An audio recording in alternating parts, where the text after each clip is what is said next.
Jangan lupa untuk subscribe dan nyalakan lonceng notifikasinya.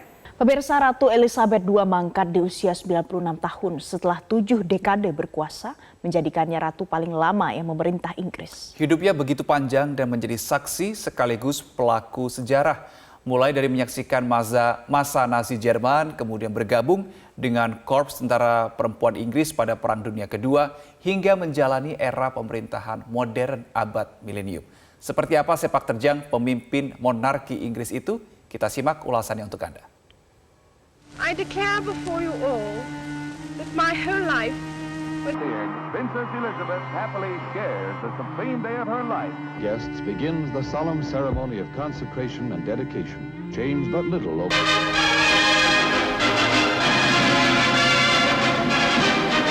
The word has gone forth. The Queen is crowned. I declare before you all that my whole life, whether it be long or short, shall be devoted to your service and to the service of our great imperial family to which we all belong.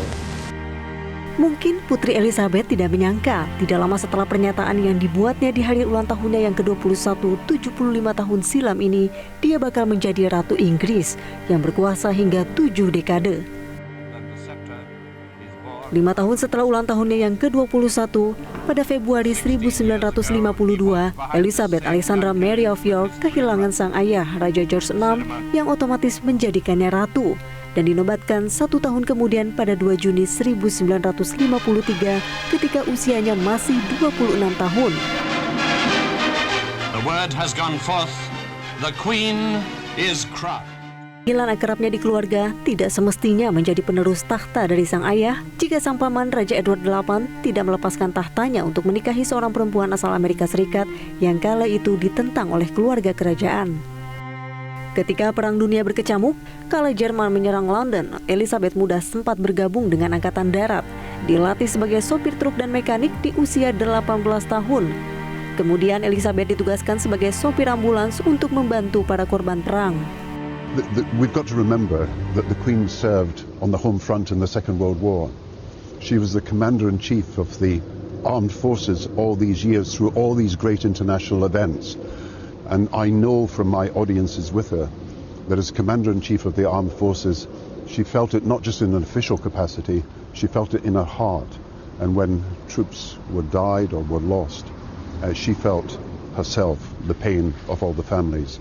And of course she had to deal with 16 prime ministers, 14 American presidents, countless leaders around the world, and every one of them will say that she treated them fairly, equally, with respect, and was, of course, endlessly patient. Pada tahun 1947, Elizabeth menikah dengan Philip Mountbatten dan memiliki 4 anak, yakni Pangeran Charles, Putri Anne, Pangeran Andrew, dan Pangeran Edward. Hingga hari kematiannya, Ratu Elizabeth II telah bekerja sama dengan 56 negara persemakmuran, termasuk negara-negara di Timur Tengah. Namun hanya 14 negara persemakmuran yang menjadikan monarki Britania Raya sebagai kepala pemerintahan, termasuk Kanada.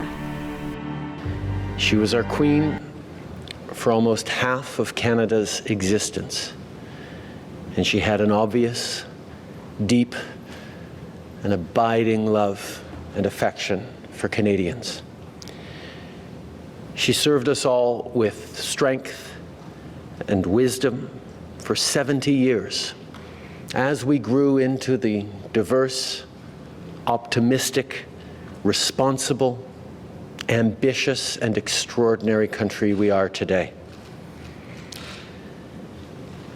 As her 12th Canadian Prime Minister, I'm having trouble believing that my last sit-down with her was my last. I will so miss those chats. She was thoughtful, wise, curious, helpful, funny, and so much more. Di tahun 1997, sebuah tragedi mengguncang dunia dan keluarga kerajaan, yakni menantu Ratu Elizabeth II, Putri Diana, meninggal dunia dalam kecelakaan mobil di Paris, Prancis. Meski sempat ada spekulasi soal respons kerajaan karena gagalnya Ratu menanggapi kematian Diana di depan publik, namun pidato Ratu di kemudian hari yang berbicara soal kekaguman pada sosok Diana berhasil memadamkan permusuhan publik. She was an exceptional and gifted human being.